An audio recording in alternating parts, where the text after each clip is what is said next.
Vamos ler a palavra do Senhor.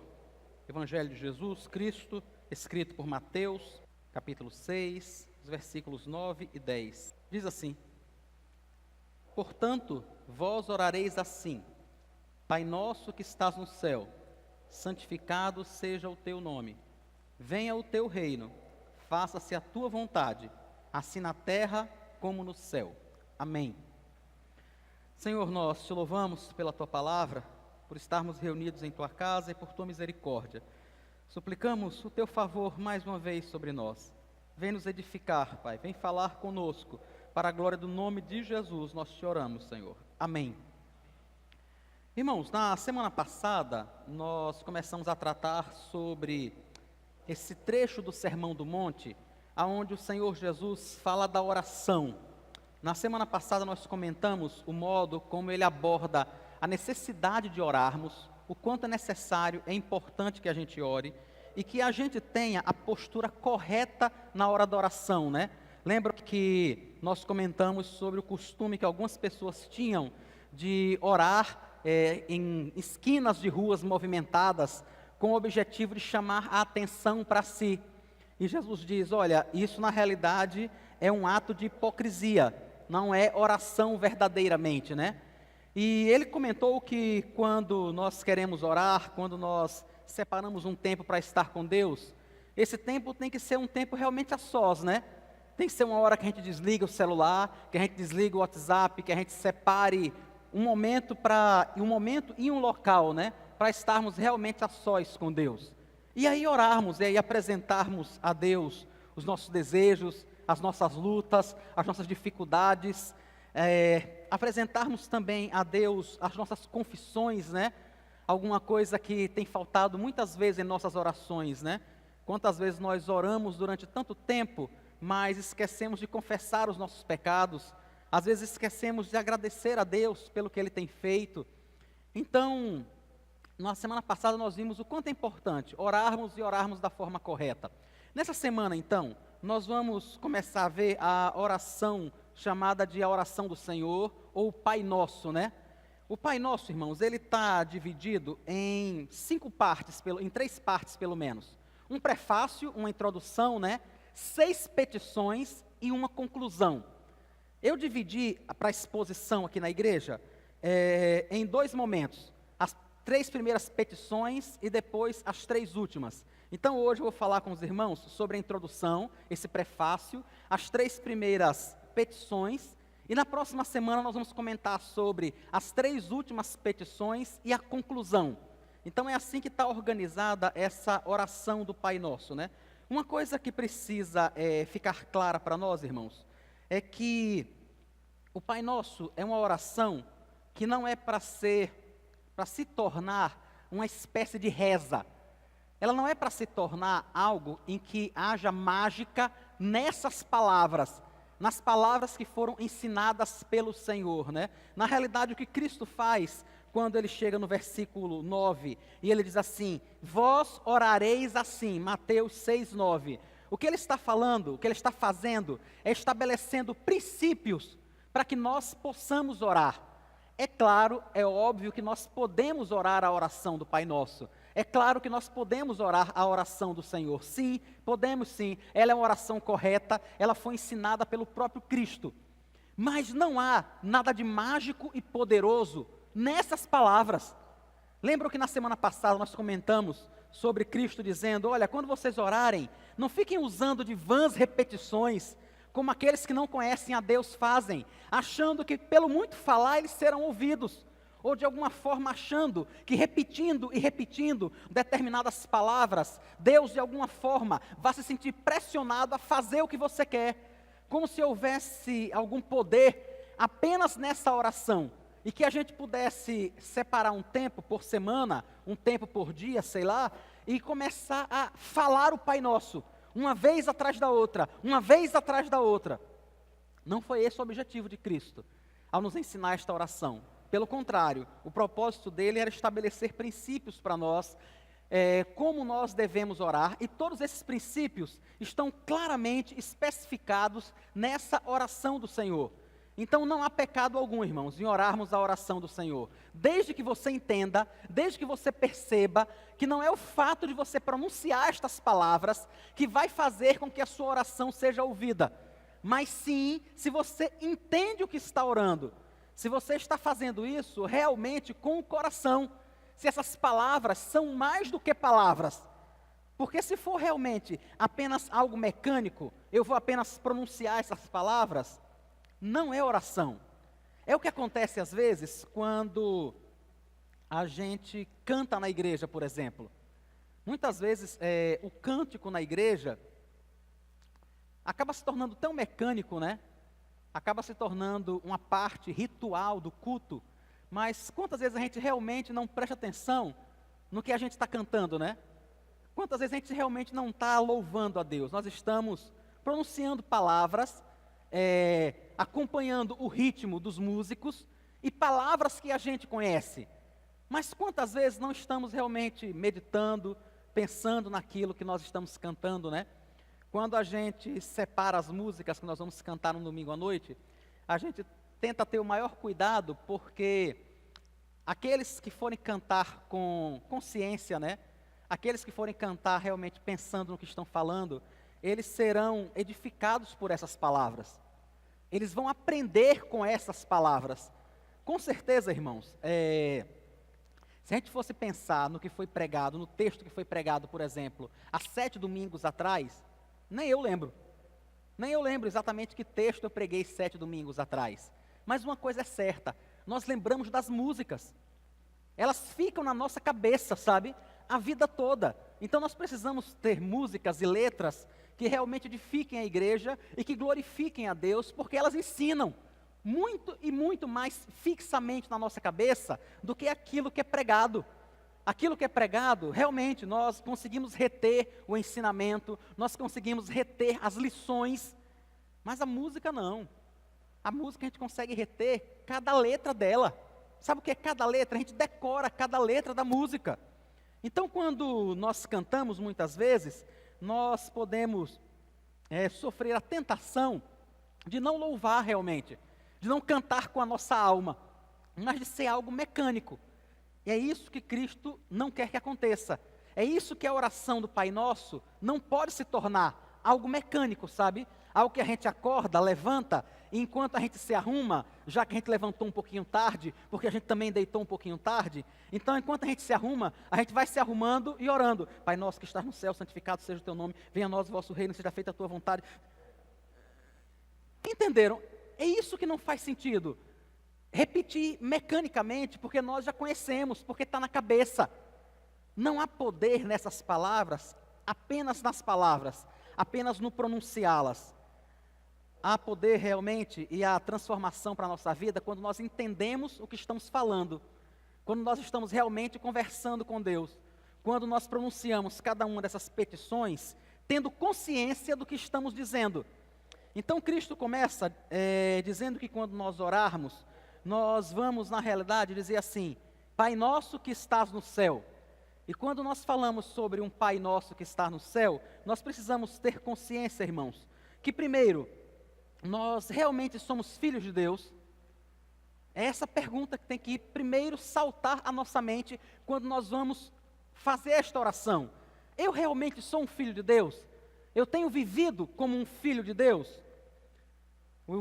A primeira carta de João, capítulo 3, versículos 9 e 10, ele diz assim: todo aquele que é nascido de Deus não vive na prática do pecado, pois o que permanece nele é a divina semente. Ora, esse não pode viver pecando, porque é nascido de Deus. Nisto são manifestos os filhos de Deus. Não sei se vocês estão acompanhando, mas vejam, nisto são manifestos os filhos de Deus e os filhos do diabo. É o que está no texto, a primeira carta de João, o apóstolo do amor. A primeira carta de João, capítulo 3, o versículo 10. Nisto são manifestos os filhos de Deus e os filhos do diabo. Todo aquele que não pratica a justiça não procede de Deus, nem aquele que não ama seu irmão. Estão percebendo que na realidade há filhos de Deus e há filhos do diabo? E que aqueles que são filhos do diabo, aqueles que não praticam a justiça. Ele especifica aqui, né? Quem são os filhos do diabo. Ele diz aí no versículo 10: é todo aquele que não pratica a justiça, que não procede de Deus e que não ama seu irmão. Ou seja, se nós não conseguimos amar o nosso irmão, se nós não conseguimos nos esforçar, lutar diariamente pela prática da justiça, o que a Bíblia deixa claro para a gente é: somos filhos do diabo. Percebem como isso é duro? Mas na realidade não faz sentido orar o Pai Nosso se eu e você não nos entendemos filhos de Deus. Se eu e você não estamos lutando e nos esforçando, irmãos, todo santo dia para glorificarmos a Deus com as nossas vidas, para praticarmos a justiça, para amarmos o nosso irmão. Se não há esforço verdadeiro nesse sentido, não tem por que a gente orar o Pai Nosso, porque nós não somos filhos de Deus. Então a primeira coisa que aparece nesse prefácio, que fica claro para nós, é que sim, Deus é nosso Pai, mas a pergunta é: Deus é Pai de todos? Será que todos realmente são filhos de Deus? Segundo João, não. Somente aqueles que realmente praticam a justiça e não amam seu irmão, e que amam seu irmão, né? Outra coisa que fica clara nesse prefácio é que quando eu oro o Pai Nosso, eu estou entendendo que eu sou membro de uma família, eu sou membro de um corpo. Deus não é apenas meu Pai, não é algo exclusivo meu, sabe? Eu não sou melhor do que os irmãos, nem diferente dos irmãos. Eu conheci uma pessoa muitos anos atrás, que ele costumava dizer a mim: Edward, eu com certeza sou o filho predileto de Deus. Parece uma blasfêmia, né? Um negócio assim, chega, sou estranho, né? Ele dizia: não, é sério, Deus é assim comigo. Eu dizia: é mesmo, rapaz. Eu dizia: por que você acha isso? Pela quantidade de dinheiro que eu ganho. Eu ganho tanto dinheiro, e vejo tanta gente ganhando tão pouco. Eu tenho certeza que Deus, assim, me vê de um modo diferente. E assim, eu ficava até sem saber por onde começar a dizer alguma coisa, sabe? Por onde é que se começa a dizer alguma coisa para uma pessoa que entende que é um filho predileto de Deus, pela quantidade de dinheiro que ele ganha no trabalho dele? Dá para imaginar um negócio desse? Mas uma coisa é certa, irmãos: nós somos uma família. Quando nós oramos o Pai Nosso, nós estamos ressaltando que nós não vivemos isolados.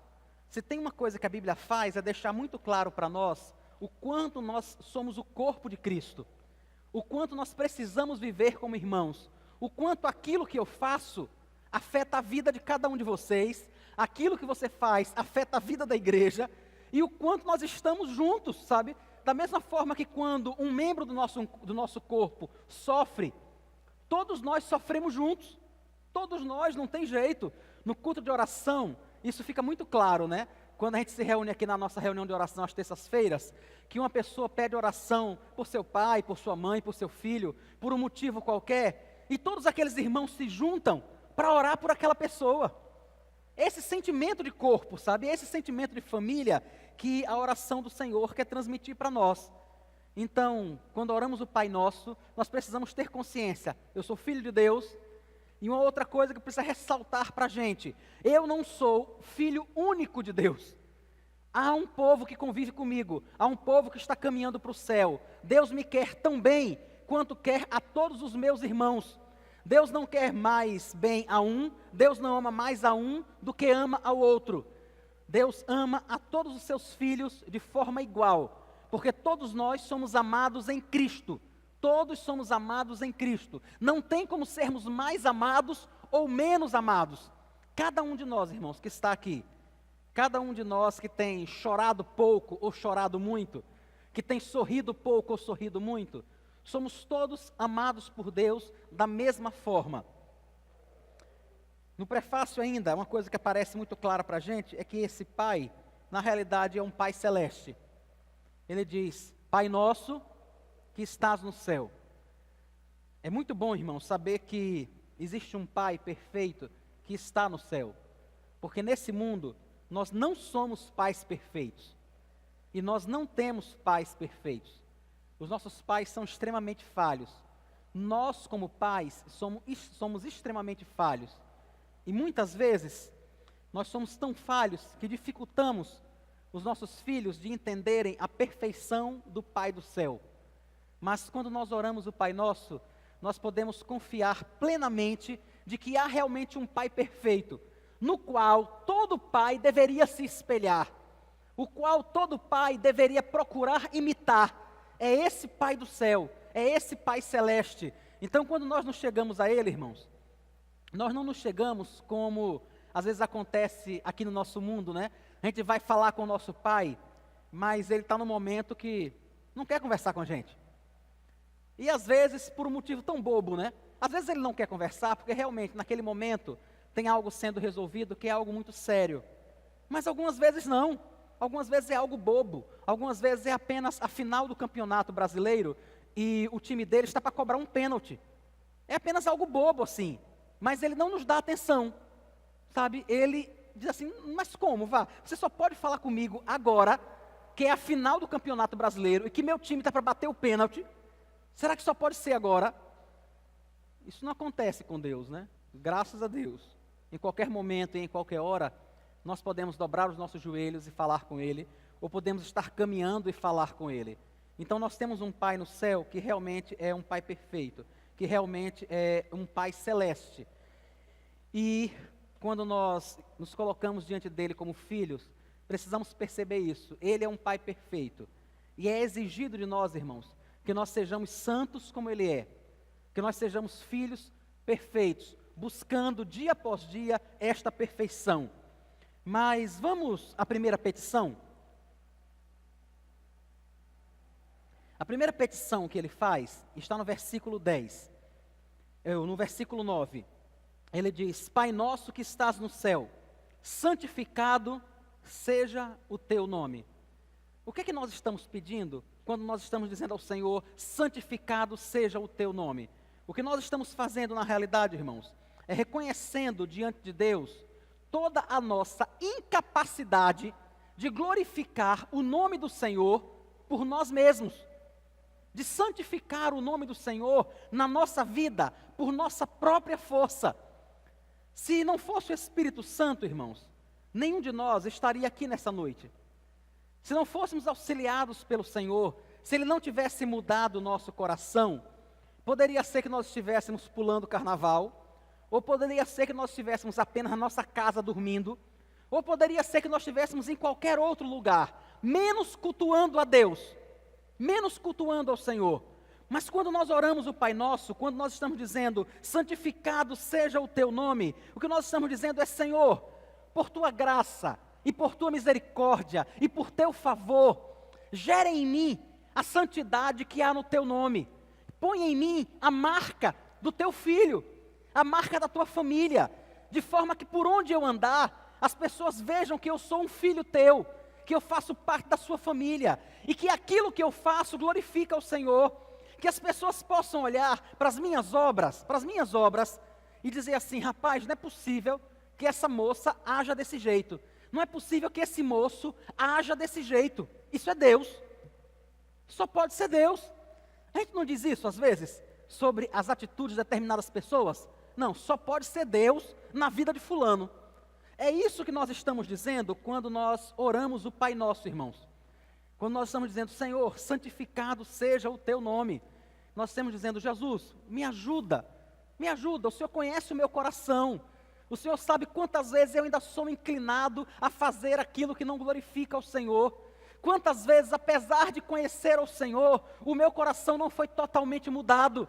Quantas vezes eu ainda tenho escorregado. Mas nós estamos orando, na realidade, aquilo que está na primeira carta de Paulo aos Coríntios, capítulo 10, versículo 31. Quer comais, quer bebais, ou façais qualquer outra coisa, fazei tudo para a glória de Deus.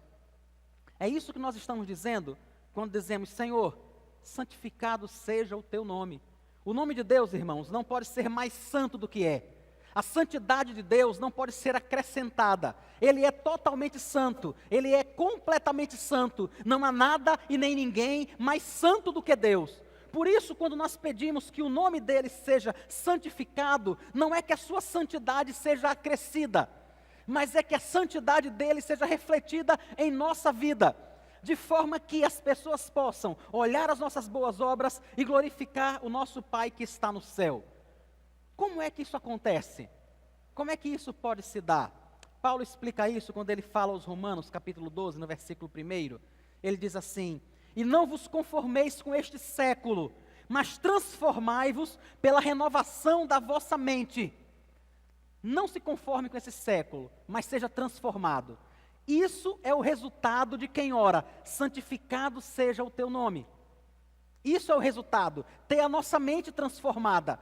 Não pensar de acordo com o mundo, não pensar de acordo com aqueles que vivem para si mesmos, que vivem para atender os seus desejos, sabe? Para atender os seus instintos, que simplesmente seguem a multidão.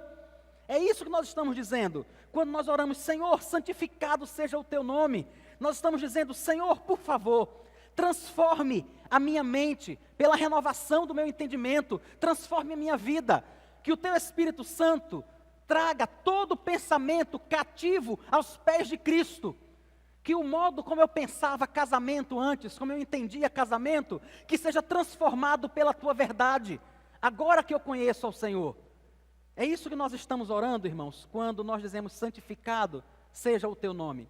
Quando nós dizemos santificado seja o teu nome, nós estamos dizendo também, Senhor, tenha misericórdia, para que a minha fraqueza e as minhas falhas não envergonhem o Senhor, não envergonhem o teu nome, não envergonhem a tua igreja, não envergonhem a família de Cristo. Paulo fala sobre isso aos Coríntios, no capítulo 10, primeira carta de Paulo aos Coríntios, capítulo 10, versículo 32, ele diz, não vos torneis causa de tropeço, nem para judeus, nem para gentios, nem tampouco para a igreja de Deus. Assim como também eu procuro em tudo ser agradável a todos, não buscando o meu próprio interesse, mas o de muitos, para que sejam salvos. Vejam, irmãos, então, na realidade o que ele está dizendo, quando nós oramos santificado seja o teu nome, é dizendo, Senhor, eu reconheço a minha fraqueza, eu reconheço que ainda não sou santo como deveria ser, mas eu quero pedir ao Senhor que, por favor, me sustente, para que eu não seja causa de tropeço para a igreja de Cristo, para que eu não seja causa de escândalo para a igreja do Senhor. Eu acho interessante que no versículo 33, Paulo diz assim, eu procuro ser em tudo agradável a todos, não estou procurando o meu próprio interesse, para que muitos sejam salvos.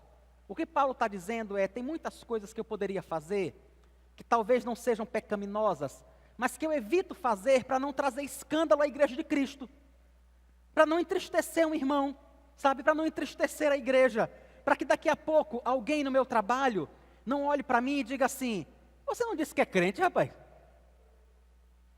Tem coisa pior, irmãos, do que quando alguém faz isso? Diga, tem coisa pior. Não dá vontade não, de a gente cavar um buraco e se enfiar e não sair mais de lá. Quando a gente faz alguma coisa, quando a gente diz alguma coisa, e muitas vezes até aquela própria pessoa que incentivou a gente a fazer, às vezes incentivou, sabe, a gente a fazer, é assim que a gente faz, aí ele diz, mas você não disse que é crente, rapaz? Quando nós dizemos, Senhor, santificado seja o teu nome, é isso que nós estamos dizendo.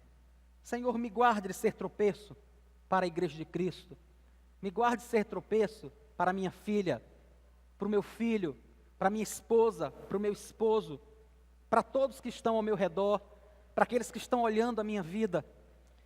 Me ajuda a não buscar tanto o meu interesse, porque eu sei o quanto é difícil, irmãos, a gente não se preocupar com o nosso próprio interesse, né? O quanto é difícil a gente dizer assim, então eu vou deixar de fazer aquilo que eu gosto, porque alguém vai se ofender. Pô, paciência, né? Paciência se alguém vai se ofender.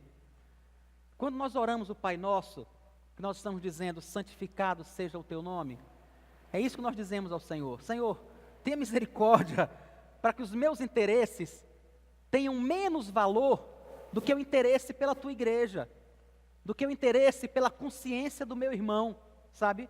Pela saúde espiritual do meu irmão. Me ajuda, é isso que nós estamos dizendo. Na segunda petição, nós estamos dizendo, venha o teu reino. agora no versículo 10, né? Venha o teu reino. Quando nós falamos sobre isso, irmãos, quando nós falamos sobre o reino de Deus e pedimos ao Senhor que o reino dele venha sobre a nossa vida, nós estamos dizendo, Senhor, nós precisamos que o teu reino, da forma que ele esteve em Cristo, na forma que ele existiu na igreja primitiva, na forma que ele tem existido no decorrer dos anos no meio da igreja, que ele possa crescer, que ele possa se propagar. O que é o reino de Deus, irmãos? O que é o reino de Deus, né? Quando Cristo estava para ser crucificado, estava sendo julgado, né? Pilatos olha para ele e diz, você é rei? E ele diz, olha, o meu reino não é deste mundo. Se o meu reino fosse desse mundo, os meus soldados, os meus exércitos, viriam aqui lutar com vocês para me tirarem daqui. Mas ele diz, o meu reino não é daqui, o meu reino não é deste mundo. Quando nós falamos sobre o reino de Deus, quando nós oramos, Senhor, venha o teu reino, nós estamos dizendo, Senhor Jesus, que a tua graça, a graça que caracteriza o teu reino, que o amor que caracteriza o teu reino, seja representado na minha vida, seja representado em primeiro lugar, na minha família, na minha igreja, no meu local de trabalho e em todos os locais onde eu estou. Uma das coisas, irmãos, que nós precisamos fazer, em especial como pastores, como presbíteros da igreja, é abrir a nossa casa aos irmãos da igreja. E quando a gente faz isso, não é na realidade apenas para ter um bom momento de comunhão, mas a intenção principal é que a gente possa mostrar, que a gente possa ensinar a igreja como se vive em família. Entendem a responsabilidade daquele que é pastor, daquele que é presbítero, que precisa convidar os irmãos da igreja à sua casa, a ter um tempo com eles, a conversar com eles, para que eles possam aprender com a família dele, como é a família de Cristo, para que ele possa ensinar como o reino de Deus tem sido implantado na casa dele. Quando nós oramos, Senhor, venha o teu reino, o que nós estamos querendo é que as verdades desse reino se reflitam em primeiro lugar na minha vida, na vida da minha família, naquilo que eu faço e na vida da igreja. Que aquilo que é um padrão mundano de se viver, que não apareça na minha vida, que não apareça na igreja onde nós estamos congregando, que não apareça no meu modo de estudar, no meu modo de lidar com os meus colegas de trabalho, na faculdade. O que nós estamos pedindo é que esse modo de viver que caracteriza o reino de Deus se manifeste de tal forma, irmãos, de tal forma que as pessoas possam perceber que tem algo diferente acontecendo. Muitas pessoas entendem a igreja como um lugar agradável de se viver, como um lugar socialmente correto. Mas a igreja não é só isso, irmãos. Aqui não é apenas um lugar bom para se criar os filhos. Aqui não é apenas um lugar bom para a gente conviver com pessoas crentes. Aqui é um lugar onde vidas e mentes são transformadas. Aqui é um lugar onde pessoas entravam por aquela porta, pensando que podiam deixar seus filhos participarem da festinha de carnaval da escola, porque eles são crianças. Aqui é o lugar dessa pessoa entrar, sentar nesse banco, e quando ele sair por aquela porta, ele perceber que ele nunca devia fazer isso. Porque quando o filho dele crescer, o filho dele vai olhar para ele e vai dizer, pai, se eu participava do carnaval na minha escola quando eu era pequeno, por que agora é pecado? Se eu me fantasiava quando eu tinha 3, 4, 5 anos, por que eu não posso me fantasiar agora? Aqui é o lugar, irmãos, dessas pessoas entrarem por aquelas portas, pensando dessa forma, e quando saírem, pensarem de forma diferente, sabe? Quando saírem, poder procurar a professora do seu filho e dizer, meu filho não vai participar, porque ele serve a Deus, porque isso não glorifica a Deus, porque nós vivemos no reino de Deus, e esta não é a vontade do Senhor para a nossa vida. É só por isso que ele não vai participar. Não é porque eu não tenho dinheiro, não é porque a gente vai viajar, não é porque a fantasia é cara, não é porque eu não gosto de barulho, não é por nada disso. É porque nós somos cidadãos do reino de Deus. É só por isso que ele não vai participar. É isso que nós estamos dizendo ao Senhor, que nós queremos que a nossa mente realmente seja transformada. Quando Paulo fala aos Romanos, irmãos, no capítulo 12, No primeiro versículo, ele fala sobre termos a mente transformada, e eu disse a vocês que isso tem muito a ver com a primeira petição, santificado seja o teu nome. Mas logo no versículo 2, Paulo expressa como uma mente transformada promove a propagação do reino de Deus. Veja, no versículo 2, ele diz assim: e não vos conformeis com este século, mas transformai-vos pela renovação da vossa mente. Ou seja, a sua mente foi renovada e agora essa transformação vai afetando toda a sua família, toda a sua casa, todo o seu trabalho, toda a sua igreja e tudo aquilo que você faz. Tudo aquilo que você faz é o reino de Deus, não apenas no seu coração, mas na sua vida e afetando o ambiente onde você está. Quantas pessoas, irmãos, acreditam que o reino de Deus é algo que está em nosso coração? Tem um filme antiquíssimo chamado Estigmata. Não sei se algum de vocês viu, com Patrícia Arquette, né? É um filme bem antigo, chamado Estigmata. Nesse filme, uma das frases que mais se repete no decorrer de todo o filme é: o reino de Deus está dentro de você. O reino de Deus está dentro de você. Eles descobrem um evangelho secreto, um evangelho ao qual ninguém nunca teve acesso. E na história do filme, a Igreja Católica queria esconder esse evangelho, porque esse evangelho trazia na realidade, segundo o filme, né, o entendimento que o reino de Deus está dentro de nós, que o reino de Deus não é nada exterior. E aí no filme a história é a Igreja Católica tentando encobrir esse livro, esse evangelho que foi descoberto por causa dessa mensagem. E muita gente tem entendido o reino de Deus, irmãos, apenas dessa forma, que o reino de Deus é algo que está apenas em nosso coração. Mas isso não é verdade. Quando nós oramos, Senhor, venha o teu reino, não é apenas ao meu coração, mas é em tudo que eu toco, é em tudo que eu faço, é em tudo que eu falo. É isso que nós estamos dizendo. Nós estamos dizendo, Senhor, reine em todo o meu viver. Reine em tudo aquilo que eu faço, em tudo aquilo que eu digo. Mateus capítulo 5, um pouquinho antes, aí no Sermão do Monte mesmo. No versículo 13, o Senhor diz assim: vós sois o sal da terra. Ou seja, Ele está falando sobre a santidade natural que deve existir no Filho de Deus. No versículo 14, ele diz a mesma coisa: vós sois a luz do mundo. Ele continua a falar da santidade que deve haver no Filho de Deus, em algo que há de diferente nesse Filho de Deus. Vejam, versículo 13, você é o sal da terra. Versículo 14, você é a luz do mundo. E logo ele completa no próprio versículo 14: não se pode esconder uma cidade edificada sobre um monte. Venha o teu reino. É isso que ele está dizendo.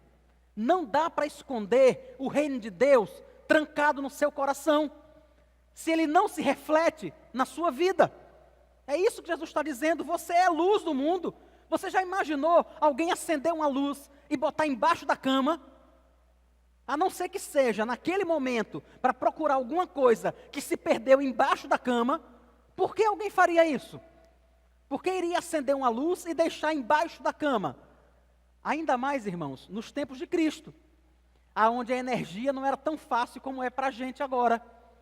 Ele diz muito pelo contrário: as pessoas acendem uma lâmpada e colocam em cima, no ponto mais alto da casa, para que ilumine a todos. É isso que nós estamos fazendo, é isso que nós estamos pedindo, quando nós dizemos: Senhor, venha o teu reino. É isso que estamos dizendo: Senhor, que a luz que há em mim não fique embaixo da cama, mas que a luz que há em mim seja colocada no lugar mais alto, que as pessoas possam olhar para mim, e que as minhas atitudes, como pessoa e como igreja, possam ir glorificando o nome do Senhor dia após dia. Que a sociedade possa ir sendo purificada dia após dia por pessoas que pensam como eu penso, por pessoas que têm o reino de Deus não apenas no seu coração, mas em todo o seu ser. Na terceira petição, no versículo 10, ele diz: faça-se a tua vontade, assim na terra como no céu. Irmãos, todos nós somos, por natureza, incapazes de desejar realmente a vontade de Deus. Por natureza, nós não desejamos aquilo que glorifica a Deus. Não por natureza, a nossa natureza não é assim. Só quando Deus muda o nosso coração, só quando o Senhor muda a nossa vida, é que nós conseguimos desejar aquilo que glorifica ao Senhor. Por exemplo, semana passada, não, tem umas 2 semanas, nós cantamos uma música aqui chamada Última Chance. Não sei se vocês lembram. Tem um momento em que o cantor diz: eu quero nascer do teu espírito, eu quero matar minha carne, eu quero, como é o resto? Fazer tua vontade, doce espírito, que a minha vida seja a tua vida. E a gente fez uma modificação na letra, dizendo na realidade, eu quero viver no teu espírito. Porque alguém que diz, eu quero nascer do teu espírito, é alguém que não nasceu de novo. Ele está dizendo isso na letra, né? Eu quero nascer do teu espírito, logo, ele não nasceu de novo. Vocês já viram alguém que não nasceu de novo?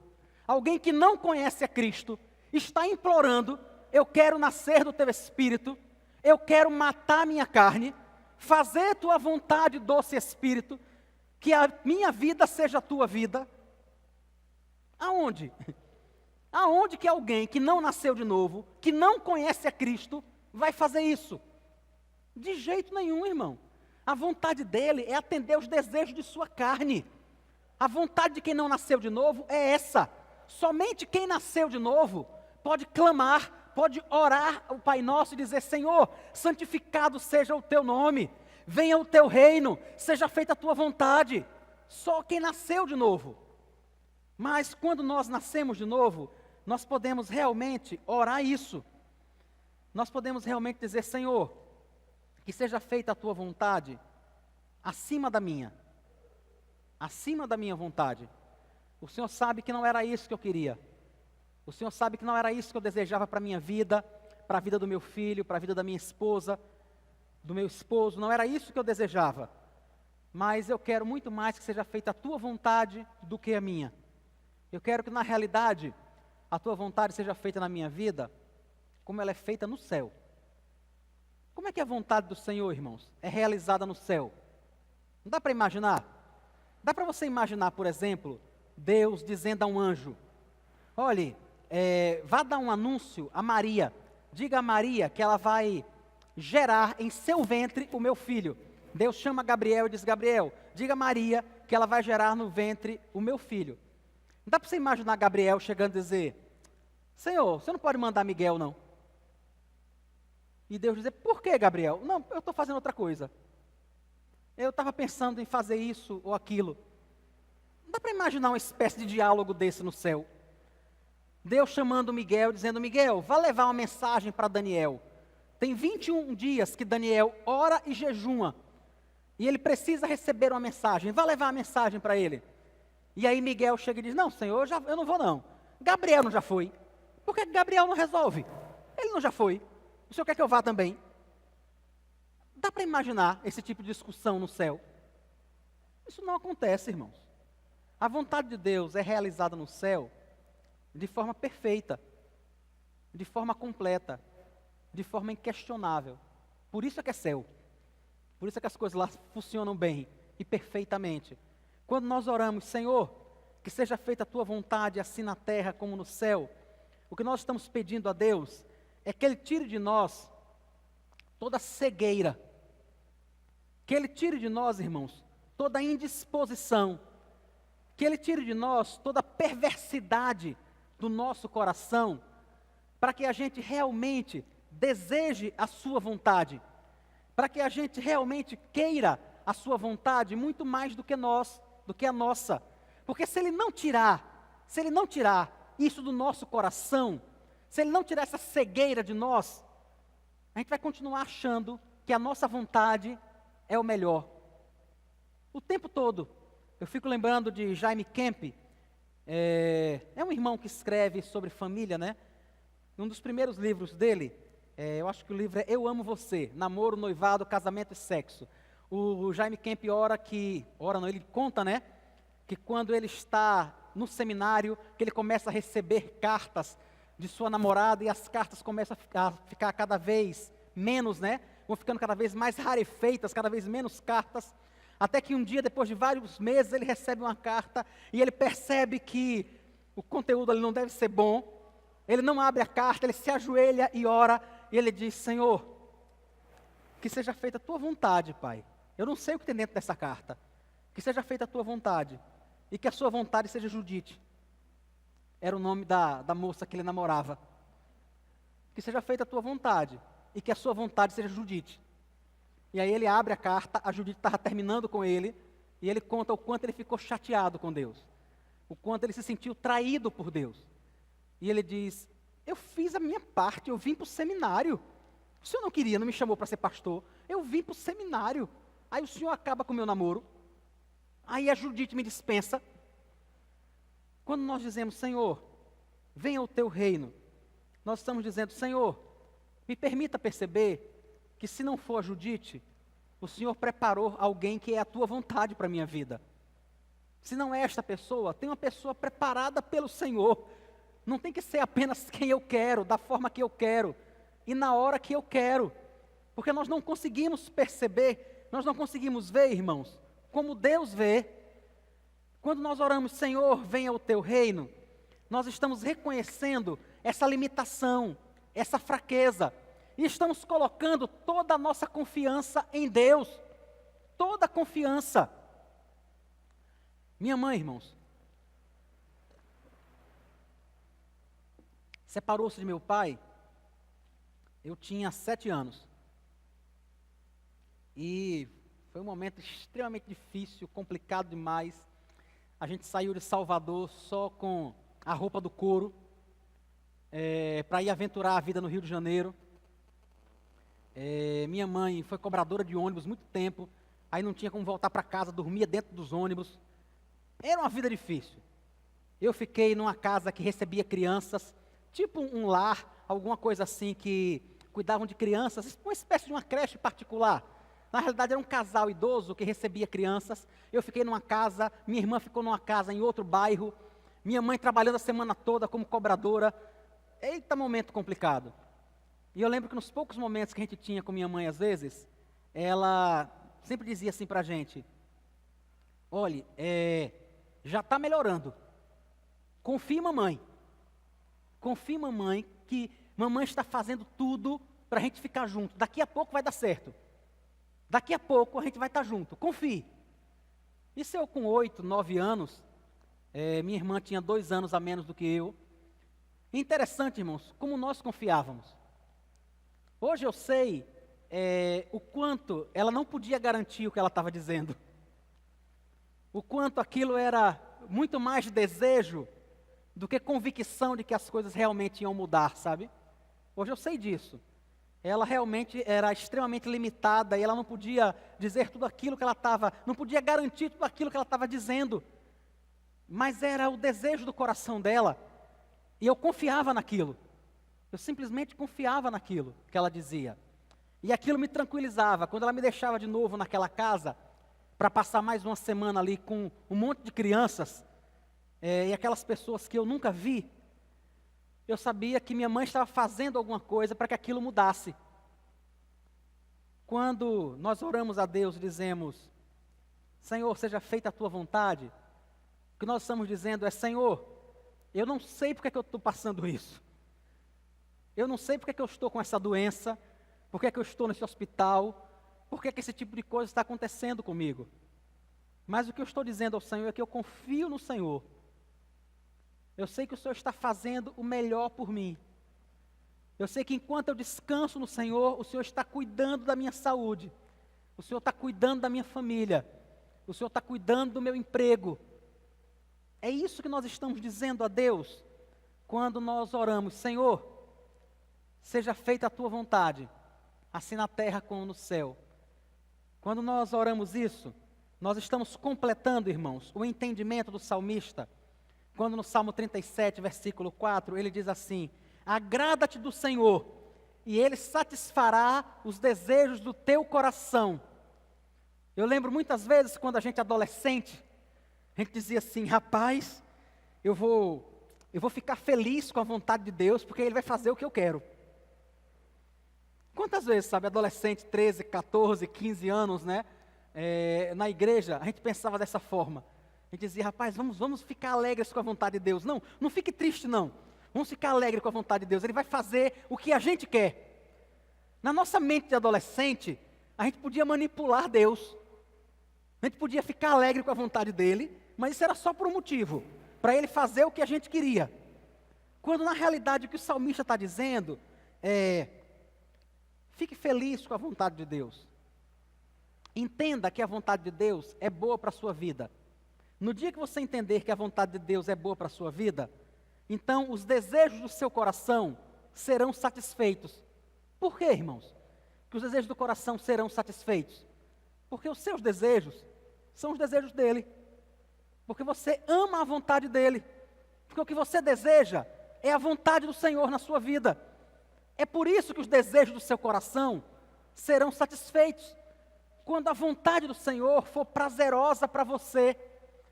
Quando você realmente dizer assim, Senhor, disser assim, Senhor, a minha vontade é essa, eu gostaria que fosse dessa forma.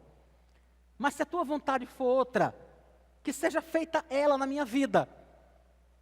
Que seja assim, que o Senhor mude o meu coração. Então, irmãos, quando nós fazemos essas 3 petições, é isso que nós estamos dizendo. Quando nós começamos a orar e dizemos, Pai nosso que estás no céu, santificado seja o teu nome, venha o teu reino, seja feita a tua vontade. É isso que nós estamos dizendo. Esses são princípios que precisam nortear, orientar a nossa conversa com Deus, a nossa oração. Não faz sentido nós orarmos se não for para que o nome do Senhor seja santificado em nossa vida. Não faz sentido nós orarmos se não for para que o reino dele seja implantado na nossa família, na nossa igreja. Se não for para que a vontade dele seja realizada acima da nossa vontade. Isso deve caracterizar as nossas orações. Essa semana eu mandei uma mensagenzinha enquanto eu lia, para preparar esse sermão, um autor chamado Gerhard Voss, ele escreve um texto interessante, e ele diz assim, olha, se qualquer um de nós nos ajoelhamos para orar, achando que Deus tem alguma obrigação para conosco, a nossa oração nunca será ouvida. Nunca será ouvida. Se em algum momento eu e você nos curvamos diante do Senhor para orar, e de alguma forma achamos que Deus precisa atender ao nosso querer, achamos que nós podemos decretar alguma coisa, pense, que nós podemos dizer ao Senhor que Ele faça aquilo que é a nossa vontade e não a vontade dEle, a nossa oração nunca será ouvida. Um grupo chamado Logos tem uma música, era para ter trazido e eu esqueci, irmãos. O nome da música é O Evangelho, do Logos. Talvez alguns de vocês conheçam.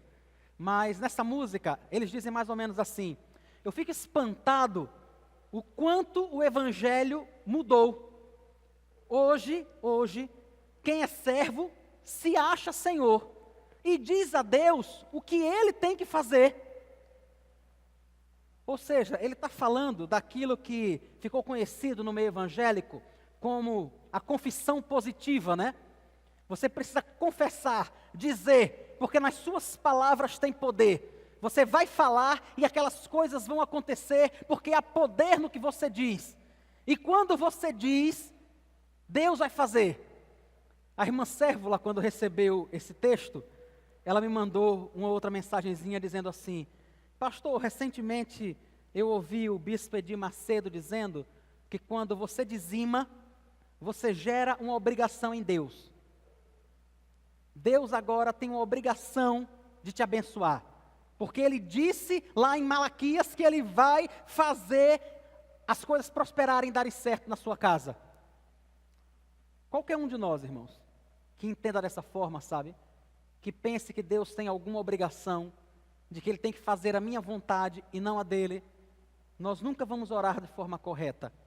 Para nós orarmos o Pai Nosso, nós precisamos realmente, sinceramente, crer com o nosso coração que a vontade dele é que é perfeita, embora nem sempre seja a nossa, mas ela é o melhor, irmãos. Ela é o melhor. Eu acho muito interessante que Cristo diz a Pedro, Cristo vai lavar os pés de Pedro, Pedro reclama, diz que não quer, e Jesus olha para ele e diz assim: Pedro, o que eu faço agora você não vai entender, mas depois você vai entender, depois vai ficar mais claro. É porque nós, irmãos, como crianças que somos, nós, por causa das nossas limitações, quantas vezes pensamos que o melhor para a gente é que fosse desta forma e não daquela? Quantas vezes nós pensamos que o emprego que nós queríamos deveria ser esse e não aquele, quando a vontade de Deus era outra e que essa vontade é o melhor para nós? É isso que tem que orientar a nossa oração. Então, a partir de hoje, cada vez que você for orar o Pai Nosso, ou cada vez que você for orar, que você for conversar com Deus, lembre disso. Lembre que é Ele que é Senhor. Lembre que a vontade dEle é que é boa, agradável e perfeita. Lembre que você é muito limitado, muito, muito limitado. Lembre-se que muitas vezes você não consegue enxergar um palmo na frente do seu nariz. Então não discuta com Deus. Sabe o que é não discutir? Não discutir, não fica lá, mas Senhor, tem que ser assim, não pode ser de outra forma, não. Não discuta, sabe? Faça como o próprio Cristo fez.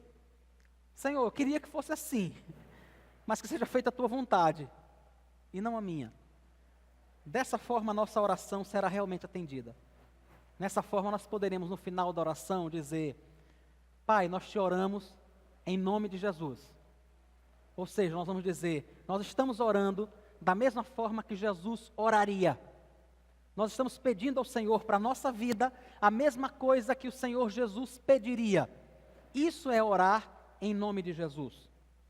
Que o Senhor te abençoe, irmão. Que o Senhor te fortaleça, te dê graça para orar de forma correta, de forma que as nossas orações sejam atendidas, porque nós estamos nos submetendo ao Senhor. Vamos orar, depois nós vamos cantar uma música. Senhor Jesus, muito obrigado pela Tua palavra, muito obrigado porque o Senhor nos ensinou a orar. O Senhor sabe o quanto nós somos desorientados às vezes, em especial quando nós estamos sofrendo, em especial quando nós queremos muito alguma coisa. O Senhor sabe que há momentos em que a gente deseja tanto uma coisa, Pai, que nós ficamos cegos e achamos que só isso pode nos trazer paz. Tem misericórdia de nós nesta hora. Retira de nós a cegueira. Ajuda-nos a perceber que o melhor é a Tua vontade e não a nossa. Inclina o nosso coração ao Teu querer, Pai. Nos ensina a orar como o Senhor nos ensinou. Nós te oramos agradecidos, Deus, no nome santo de Jesus. Amém.